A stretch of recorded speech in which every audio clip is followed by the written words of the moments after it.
Welcome to Creative World. In this video, we will solve Chapter 2 exercise problem number 2.15 to 2.16. Read the scenario. Problem number 2.15. A power supply transformer has a turn ratio of 5:1. What is the secondary voltage if the primary is connected to a 120 volt RMS source? So this is the scenario. In this scenario, two informations are provided. One is the primary voltage of transformer and second one is the turn ratio of transformer. And it is asked to calculate the secondary voltage of transformer. So the given data is primary voltage, which is RMS voltage 120 volt, and the turn ratio of transformer, that is 5:1. And we have to find out the secondary voltage of transformer. First of all, if we remember, the turn ratio of transformer is written as number of primary turns divided by the number of secondary turns. So we can write this turn ratio in the form of number of primary and secondary turns. Now we will use standard transformer equation to find out the secondary voltage of transformer related to turn ratio. In this equation, if we know the value of three parameters, we can calculate the fourth one. In our case, number of secondary and number of primary turns are given in the form of turn ratio, and primary voltage is also given. So we are able to calculate secondary voltage using this standard equation. For that purpose, we will multiply this equation on both sides with primary voltage in order to omit Vp from denominator. The equation will become V secondary voltage is equal to V primary voltage multiplied by number of secondary turns divided by number of primary turns. Now we know these three parameters, so we have to replace these parameters with their respective values in order to calculate secondary voltage. Primary voltage is equal to 120 volt, number of secondary turns is equal to 1 and number of primary turns is equal to 5. Now subtract 120 volt with 5, the answer will be 24 volt. So 24 volt RMS will be appearing across the secondary winding of transformer. Move towards next problem. Problem number 2.16. Determine the peak and average power delivered to load RL in given below figure. This is the circuit diagram of given problem. Inside this network, we have to find peak and average power delivered to this load resistance. If we observe, this is a half wave rectifier which is connected to a transformer through a fuse to live mains.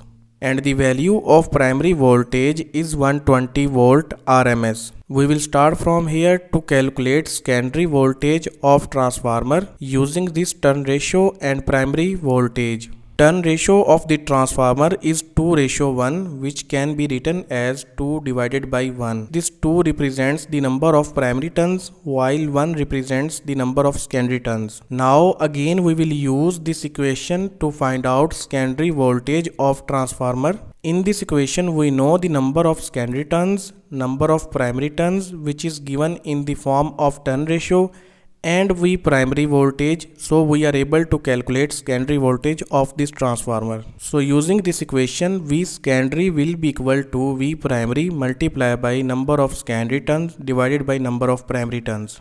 Now we have to place values inside this equation. Primary voltage is 120 volt RMS. Number of secondary turns is 1 while number of primary turns is 2. Now divide 120 volt with 2. The answer will be 60 volt.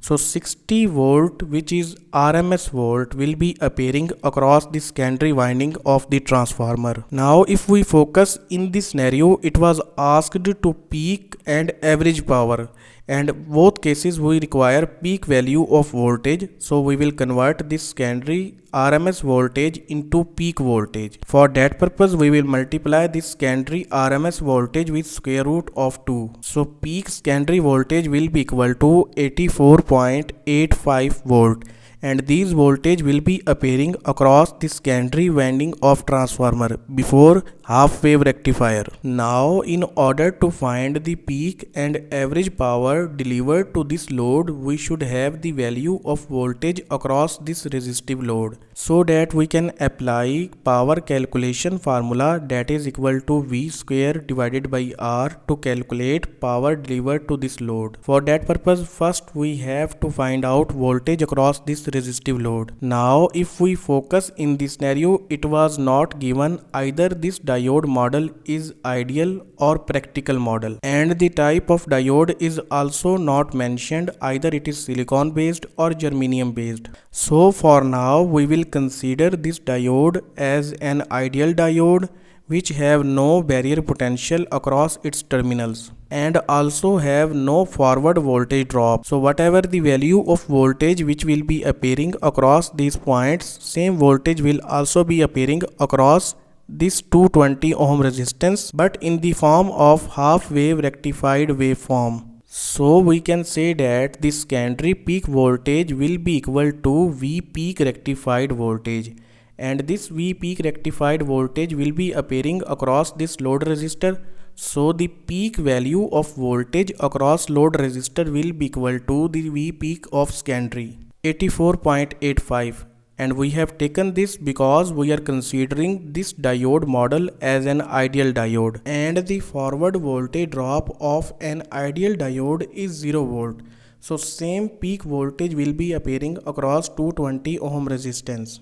Now in order to find out the average voltage, we will use this equation. Average voltage of an half wave rectifier is equal to V peak output divided by pi. In this case V peak is 84.85, so average voltage across this load resistance will be equal to 84.85 volt divided by pi. It will become 27 volt. Up to this point we have calculated peak voltage as well as average voltage across this load resistor. So now we are able to calculate the peak and average power delivered to this load resistor as well. So first we will find the average power delivered to this load.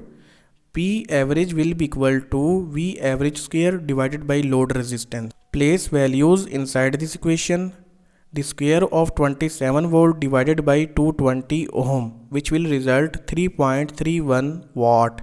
So the average power which is delivered to this load resistance is 3.31 watt. Now we will find peak power delivered to this load resistance. For that purpose we will again use power calculation formula, but this time we will use peak voltage across this load resistance. So the peak rectified voltage across this load resistance was 84.85 volt.